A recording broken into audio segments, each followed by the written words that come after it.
So we'll start with selling new aircraft. I'd like to invite Claudia Camillier from Embraer, Nilesh from Bombardier, and also Jerome Desmesure from Dassault. Jerome gets the record for only being told yesterday that he was on this panel. So if they'd like to come up now, that would be great. Thank you.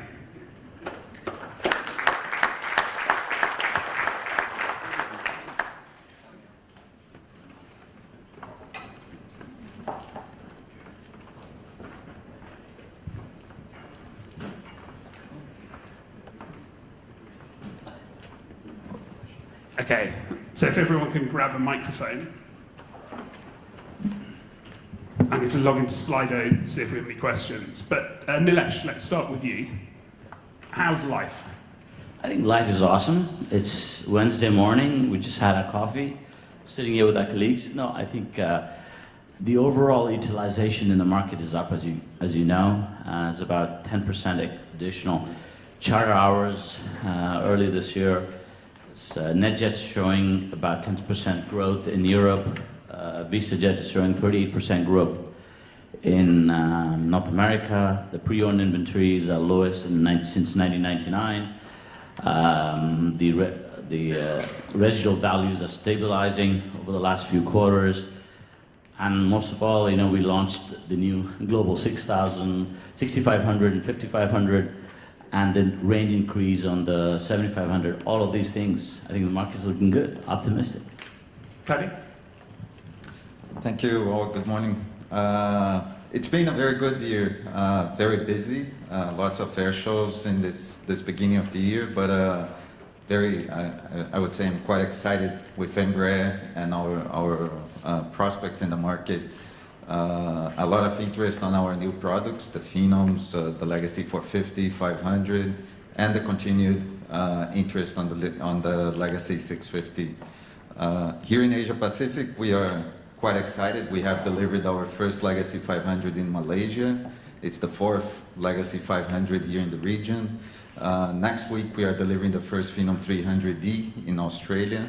And like Nilesh said, a lot of market indicators are pointing in the right direction. So quite excited about the marketplace. Jerome? Good morning. I would say the market is very strong right now, definitely,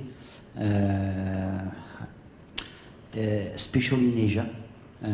For the time being, we see a strong interest especially on the Falcon 8X, which has been extremely hot in Asia, and right now we see Europe and also US picking up, basically. Do you guys over here, because the US seems very strong at the moment, do you guys here look slightly enviously at your US colleagues? Claudia? In a certain way, yes. I talk to my colleagues in the US and in Europe. They are already seeing a strong uptick in demand, in interest, in actual transactions. Here in the region, we see, some increase in interest, but very, very smooth. It's not something that, the market is really switching. It's stable, slightly improving, but definitely not getting worse. US is, right now the dry up of the pre-owned market, of the pre-owned aircraft, is definitely helping us to sell new aircraft. It's a common sense. And we see extremely strong interest on the Falcon 7X and the long-range aircraft. That's the reason why the Falcon 8X is extremely demanded, actually.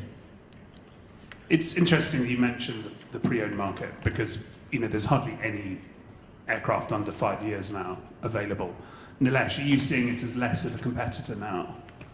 No, there's always the value customer who's always looking for the pre-owned transaction. But if you look at, we have a lot of financiers here and operators.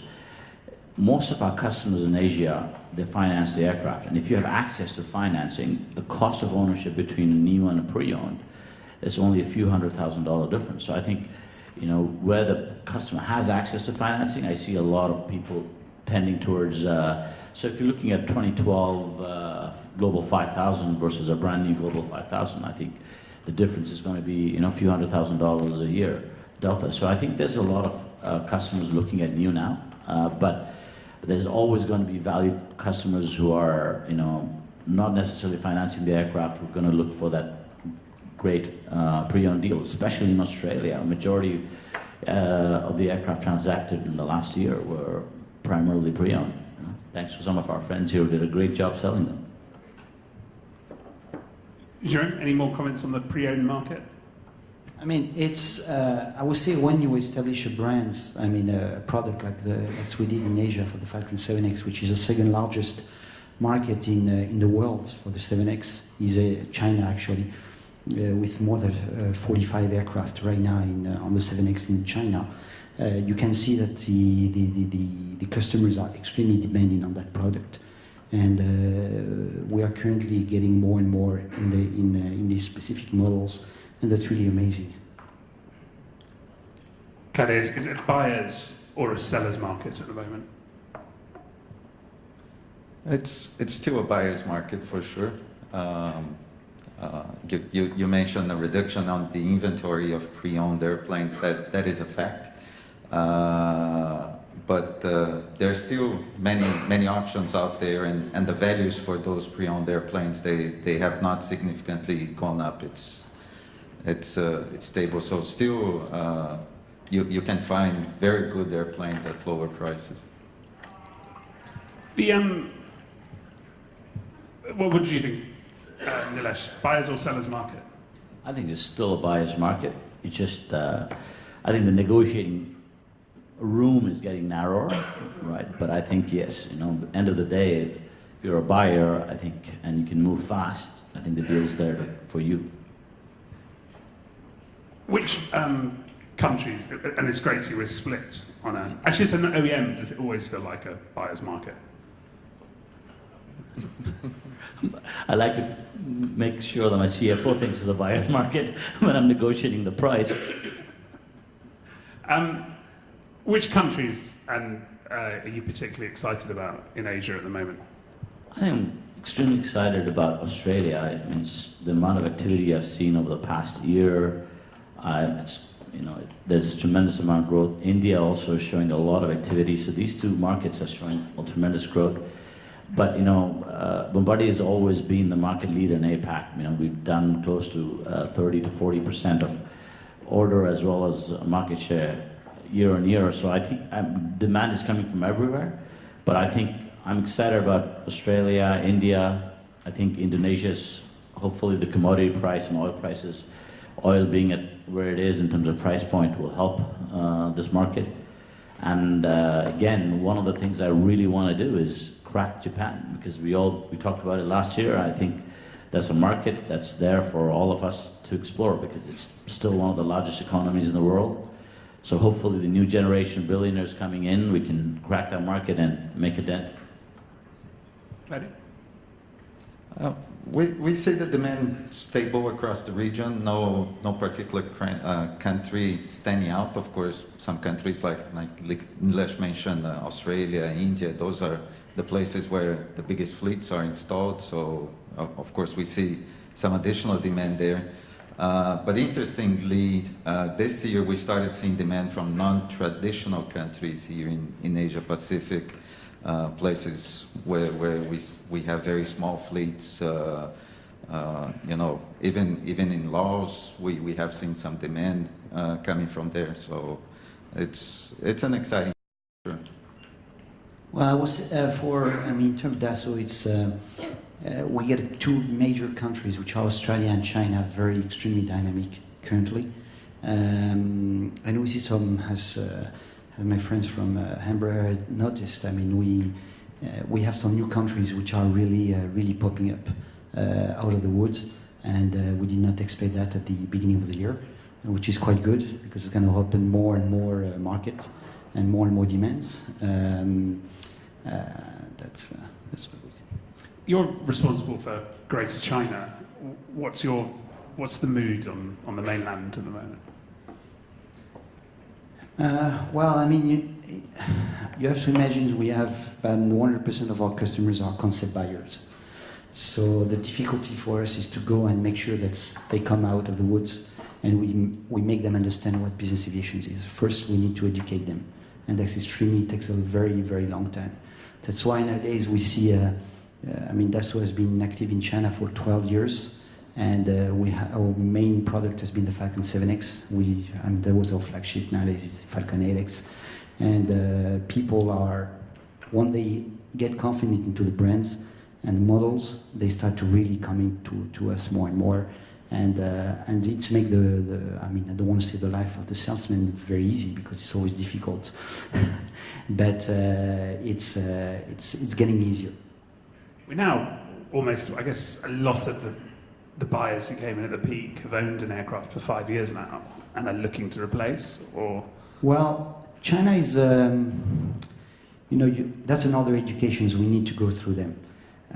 They have to understand that there's a price market for the aircraft. And most of the time they even want to recover the taxes that they pay, which is about 22%. And so basically they ask for the fair market value of the aircraft plus 22%. And when you go and sell those aircraft to US or to Europe or overseas, people are like, why is it 22% more expensive when it's in China than when it's in Europe or in US? And so Chinese needs to get education on that sense. Okay, we've got some questions coming through.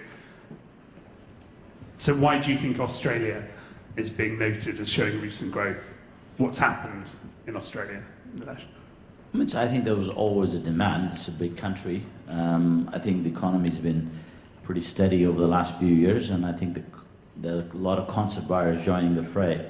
And they join in the pre-owned segment and then slowly graduate up to a new aircraft, and that's what's happening. I think, part of Australia raising up on our side, it's because Chinese are investing a lot over there. And so it's make the markets, the investments going there. So there's a need for traveling from China to Australia, part of it. Claudia? It's a very traditional pre-owned market, right? Most of the buyers in Australia, they prefer to buy used airplanes. But I don't know, maybe because of the reduction in the inventory of used airplanes, we see some increased interest on new aircraft. You'd count it as a very mature market, though, wouldn't you? There can't be that much. It's the most mature market in APAC. We, as you know, the Bombardier global family has probably about 90% of the market share in the large category, so we're very fortunate in that market that way. My predecessors have done well, and we've done well in the last 8-10 years, but I think it's a very mature market. We get a lot of talent in terms of pilots, maintenance, operators, financiers from that community, right? Okay, another question from the audience. By the way, we can also do old-fashioned questions where you raise your hand as well, if you'd prefer. One question is, what's your view on the potential of Malaysia? I think given the oil prices today, potential Malaysia is great. Malaysia's always had we just delivered a Challenger 350 into Malaysia. We're delivering a couple of new Globals into Malaysia this year. So it looks good, but obviously we all have to be a little cognizant of the political changes in the climate there. So we would expect a little bit of wait and watch approach from our customers, I am assuming, over the next few months until things stabilize. I agree. Malaysia was facing a very difficult political situations, and nowadays it's kind of you see some movement from one to the other's side of the political aspect. Any comments on, or would you like to do tariffs? So unfortunately, President Trump wasn't able to come today. But how is the US tariff impacting sales in China? Who would like? That's nice and easy one for Claudia. No direct impact for us. Our best-selling product in China is the Legacy 650. It's an airplane produced in Brazil, so we are not affected by that. If I have to say, we have a mixed feeling from when we talk about customer buyers. Some of them say, I don't want to buy Americans product, and some say, I don't care. So I would say it's about 50-50. Do you see it as an opportunity? From Dassault, yes. Because we are, I mean, we make our airplane we assemble our airplane in France, and all of them love Bordeaux, where we are. They all want to maybe drink wine, I think. And the other ones wants to go to, after the airplane are completed in the US, so they also like the US in a certain way. Nilesh, as a, Canada is now, I think, an enemy of the US. No, no, I think we all are beneficiaries of a free and global trade. So I think, we appreciate selling planes and we appreciate non-barrier economy, right? I think all our customers do, and they are my customers, and I sell to them, and I think they all stand for, open markets and free trade without tariffs. So I think that's the way, and I think we're benefiting either way. I think the market is good, the fundamentals of the economy is good, and with the global 7,500, 6,500, 5,500, we've seen a lot of demand. So it's not affecting us right now, but I think in long term, I think it's better to just do free trade. A lot of your customers are buying aircraft because they're involved in trade, global. Has anyone mentioned concerns? Have any of you had a client saying, I'm slightly concerned about tariffs yet? I don't think they're concerned about the tariffs. They're concerned about the impact of the tariffs to the economy, right? Obviously, the sentiments are very good. And with the new product launches we've had and the upcoming deliveries of the Global 7500, we see a lot of demand. But I think if you look at the overall sentiment, nobody wants a trade war, right? Nobody wants the impact.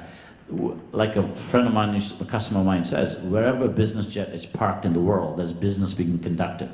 The economy is growing, jobs are being created, money is being invested. So if you're investing millions of billions of dollars in a remote part of the world and setting up new operations or supply chain, you want to travel, you want to have access to that facility. So I think most of us sitting in the room, our products, our business is driven by global growth and trade. Alistair, if I will add something about China. I mean, the customers, basically 50% of them register the aircraft in China and 50% not in China. So when you register your aircraft not in China, people, doesn't matter really if it's a US or non-US product. That's that's the comment we get from them also. That's another additional comment. So we touched on you guys looking at your US colleagues and how they've got the demand. Their job is also a lot easier than yours, isn't it? They don't have to deal with as much jurisdictional issues, offshore choosing registry. What's the biggest headache that faces you guys in your job at work? What would be the single thing that makes your life hard? I think we have fortunately or unfortunately, we have a lot of concept buyers, right? Our friends sitting here, when we deal with customers who do not know anything about aviation and getting in, who think this is just like driving a car, right? And I think that awareness and education process in terms of maturity of the customer and what it takes to own and operate an aircraft, what it costs to own an aircraft, I think that's a common challenge we all have. And I think especially in emerging countries which got potential like India, the infrastructure. So in terms of infrastructure of proper maintenance facilities, good people in terms of pilots, engineers, is something one of the biggest challenges in the current market. In my view, it's much more related. I mean, my life would be much easier here in the region if this was a more established, more mature market for business aviation. You mentioned Australia. It's very easy to operate there. You have availability of pilots. You don't have much restrictions related to slots and so on.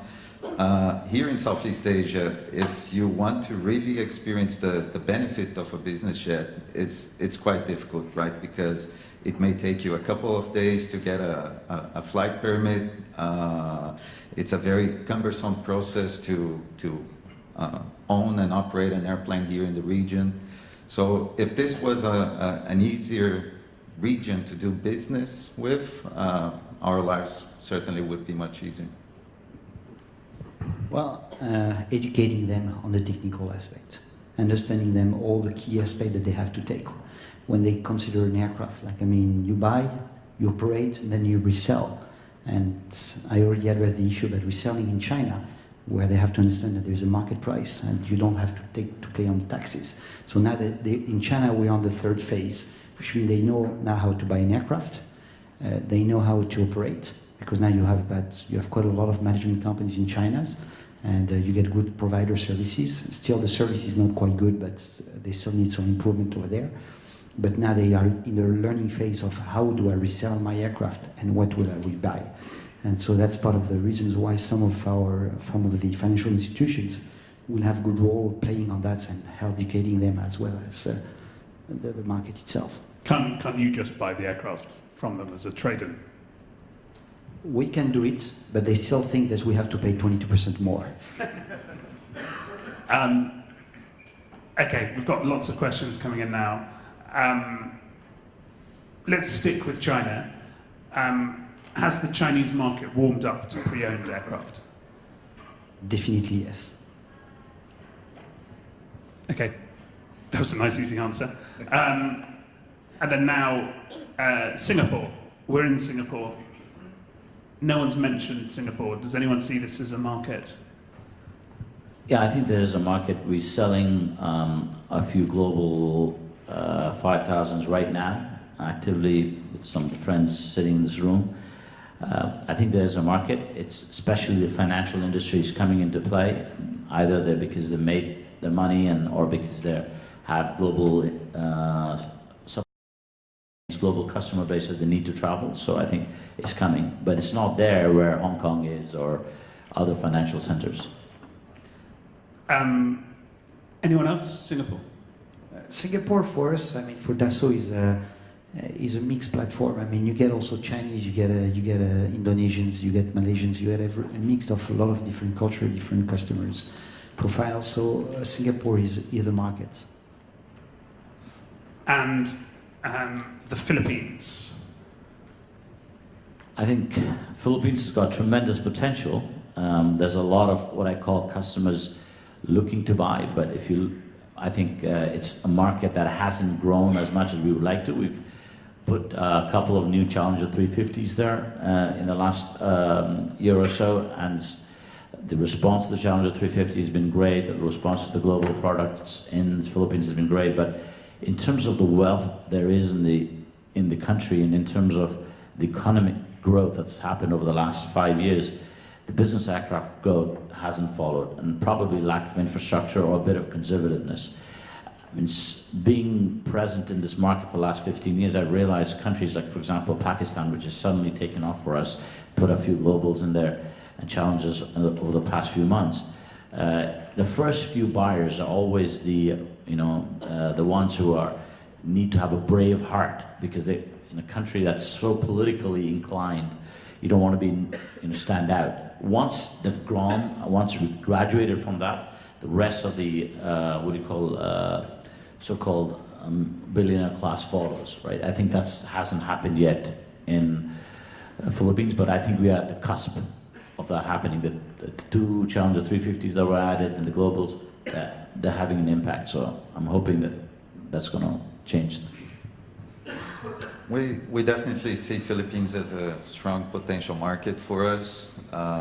It's a market where there is a large installed fleet of King Air turboprops, and we see replacement opportunities with the Phenom 300 or the Legacy 450, Legacy 500. I would say it's a very good market for these types of products, so we are very excited about that. Any questions in the room? Okay, old school. We've got a survey up there at the moment saying what causes the biggest work headaches for everyone in the room. Customers having unrealistic expectations. Would you agree with that? I think customers are always right. That's the official answer. But I think yes. If I look at your response time, this unrealistic expectation of late payment for all my financing colleagues here, right? We all know, how difficult it is to make sure that Asian customers respect the payment schedule, right? So I think that's an interesting challenge. I think the key element, is the regulatory challenges. It's not the customers as much as the regulatory headaches. I think we as an industry sitting in the room need to work together to educate the governments involved to make it easier for business aircraft. It's industry to progress. I think there's tremendous potential and benefit that we add to the economy, and I think that benefit is underestimated by regulators across this region. In my view, customers, it's not headaches. Of course, we face challenges with customers, but most of the times it's related to value expectations on their existing airplanes. They understand the market, they understand that the market is depressed in terms of pricing, but their current airplanes have a certain book value, and they don't want to have a loss on that when they sell it. So how to overcome those challenges is one of the big difficulties that we have. The customers basically wants to have the same.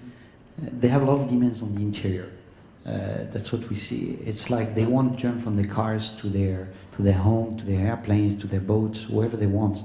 They want to have high-speed internet. They want to live the same way as they live everywhere in the world. And that's part of, sometimes they hear rumors, someone's talk about something, new technology, new features, and they want to go into that one. And they want it now. They don't understand that aviation is a long-term cycles, and they need to be a little bit more cautious about that.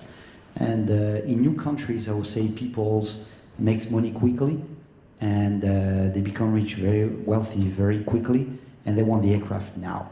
They don't understand that it takes us 2 years between the time you decide to order this first, you start to manufacture the first pieces of an aircraft until the aircraft is delivered. And they don't want to hear about that. They want the aircraft now.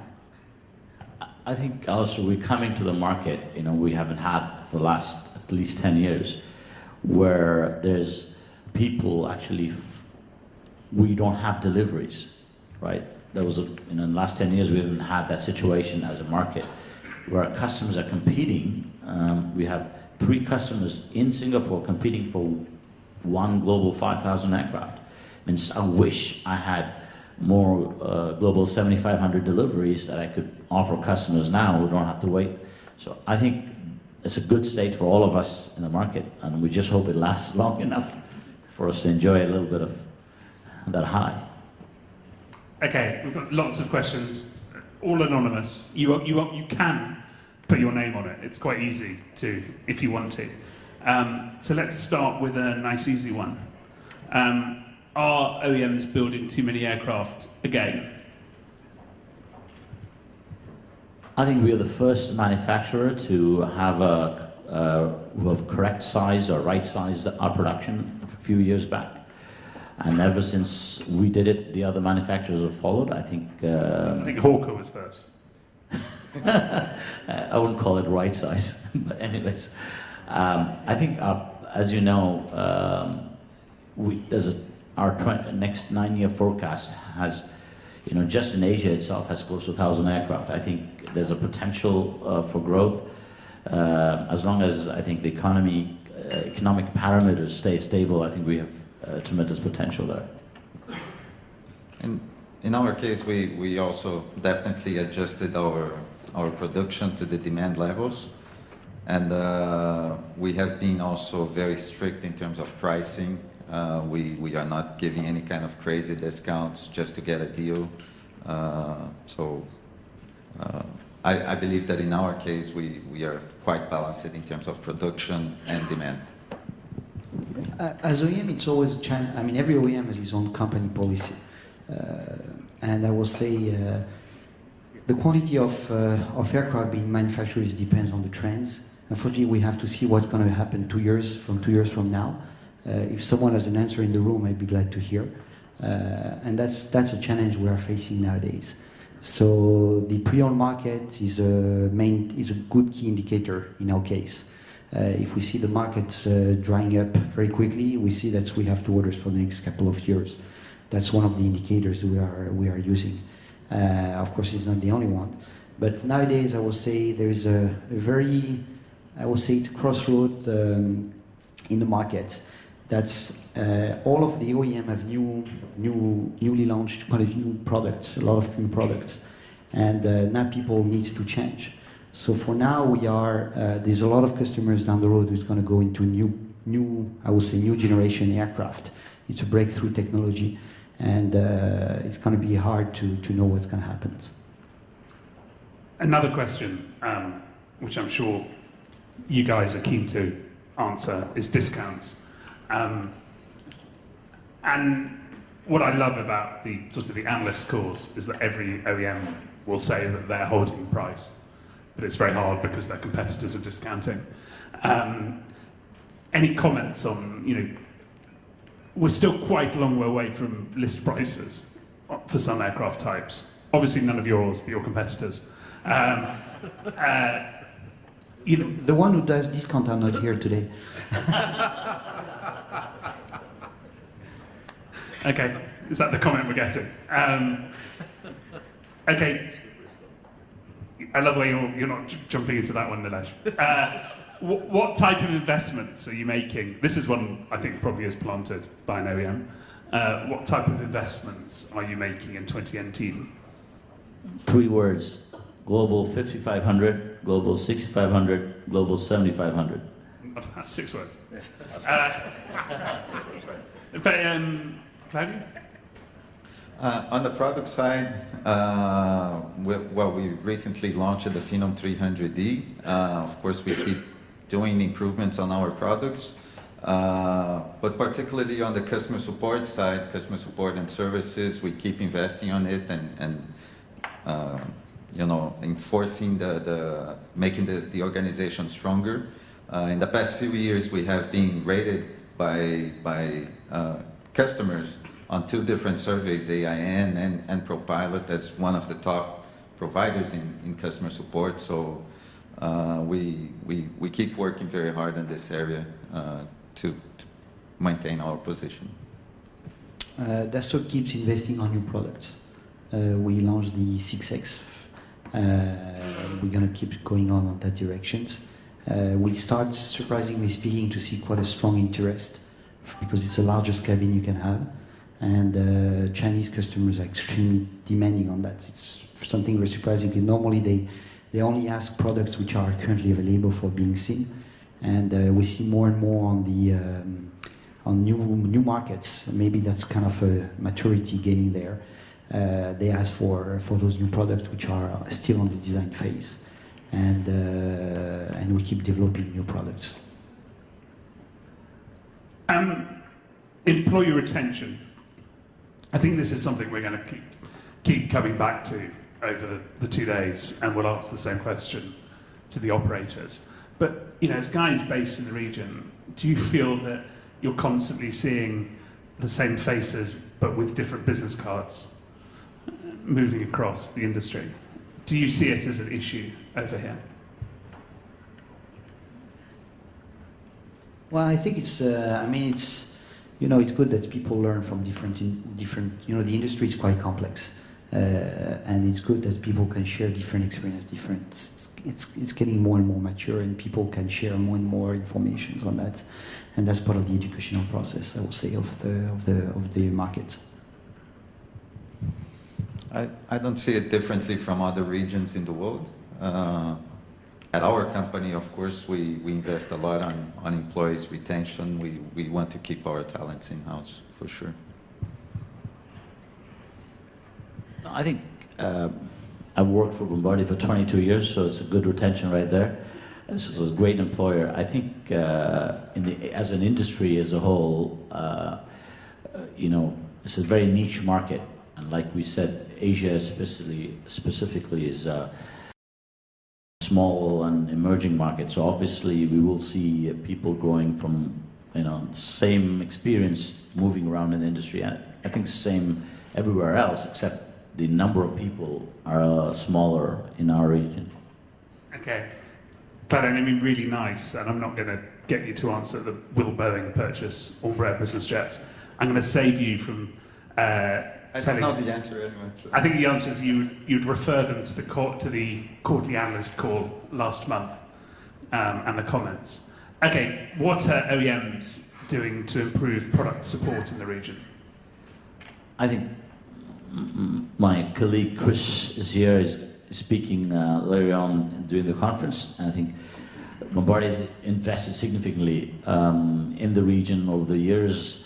You know, good old days when we started, it was just a few of us supporting this entire region. We've increased our field strength tremendously. We've established factory-owned service centers in Singapore, Tianjin, Biggin Hill. Simon's here, who's working 24/7. His service center is always full.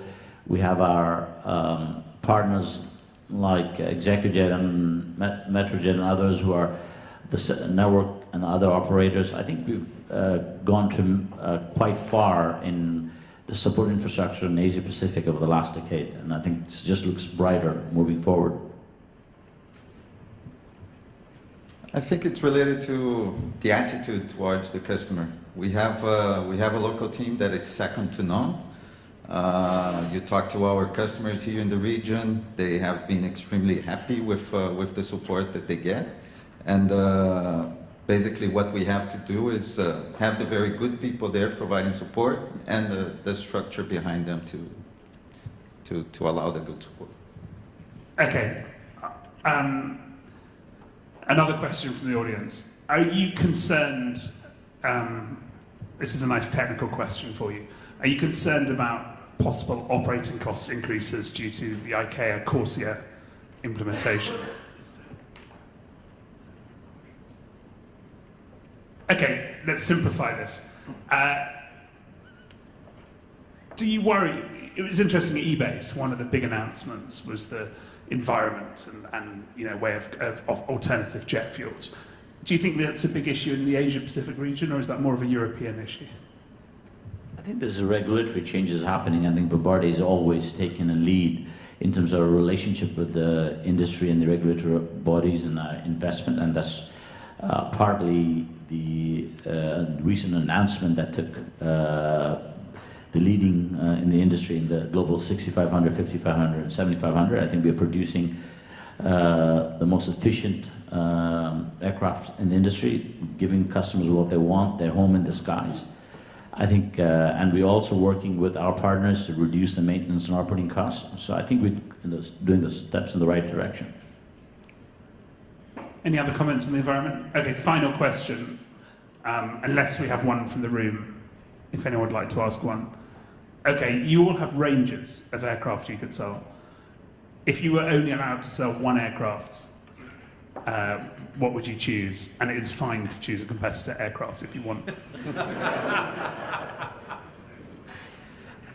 For all those people who haven't seen the Global 7500, I think once you see in it, that's the only thing that you want to fly, all right? So I think, yeah, I would love to sell the Global 7500 every day of the day, a year.